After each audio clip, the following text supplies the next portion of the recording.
Let's head to Nigeria now, where data from the industry regulator shows that the average daily petrol consumption in the country has fallen by 28%.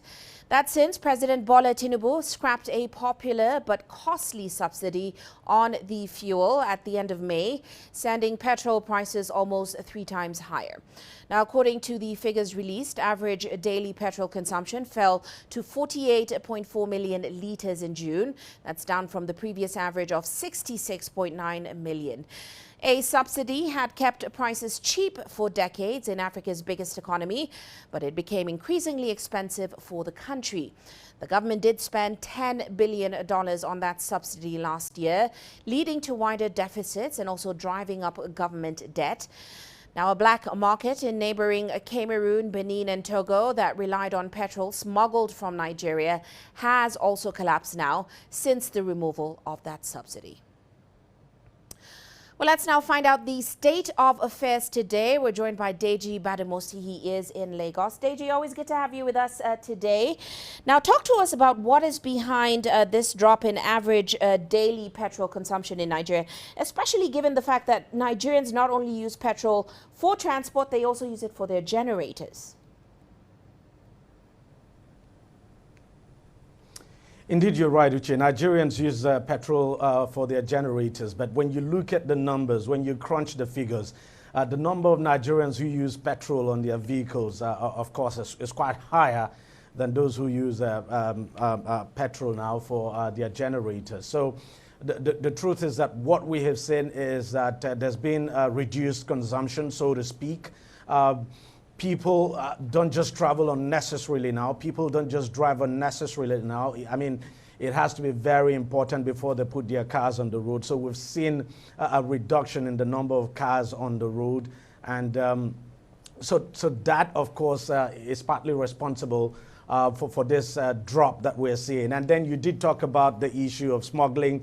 With the removal of subsidy now, it's no longer a lucrative business. That arbitrage has been taken away, so it's no longer lucrative to move petrol now across the border and sell there because the price over there has doubled as well. So, you know, that the smuggling trade now has been killed, so to speak. So all of this now, when you put all of this together, is the reason why you're seeing this drop. I mean, that drop of about 28%. So it's just understandable. The number of people who put their car, the number of cars on the roads have gone down. Even those who use generators too. Not many people now put on their generators. I mean, some have decided to ration when the generators come on and when they stay off. So it's just the reason why we're seeing this significant drop now in the consumption level. Right. And of course, the removal of the subsidy was a pretty major move for Nigerians. We expected to see some major impact, but give us a sense of what have been the most tangible and significant impacts on Nigerians and their daily lives since the removal of the subsidy.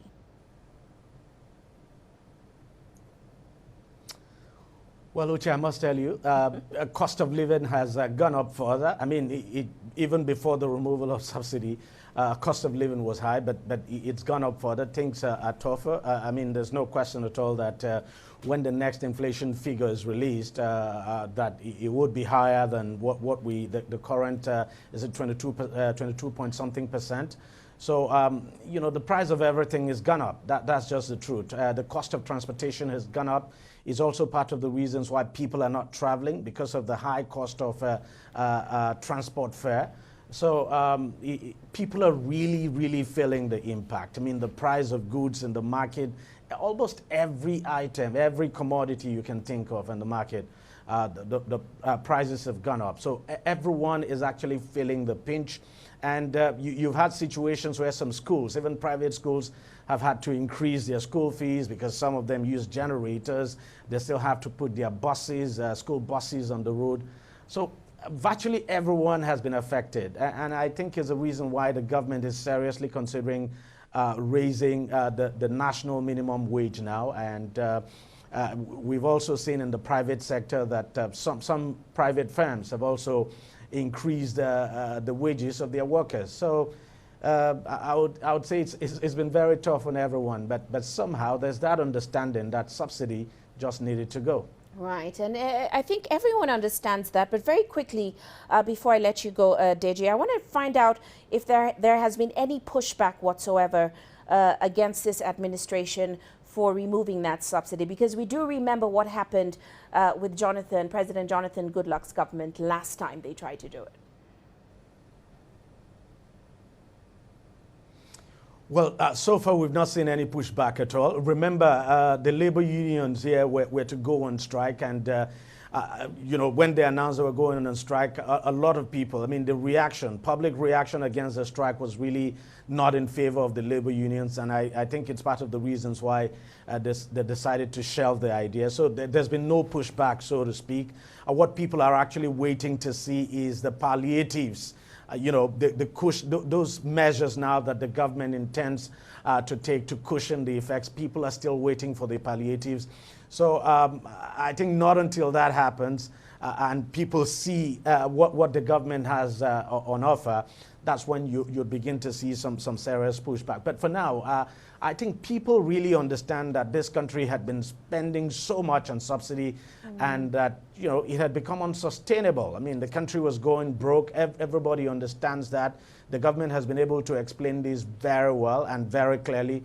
So the situation now is different from what it was in 2012 when Jonathan removed the subsidy. So there's that general understanding. But as I said, people are waiting for government to roll out the palliatives, and they just can't wait for the palliatives to be rolled out so that they can really begin to heave some sigh of relief, because really things are a bit tough at the moment. Well, we can certainly hear it in your voice, Deji. As always, thank you so much for your great insights. That is Deji Badimosi joining us there in Lagos, Nigeria.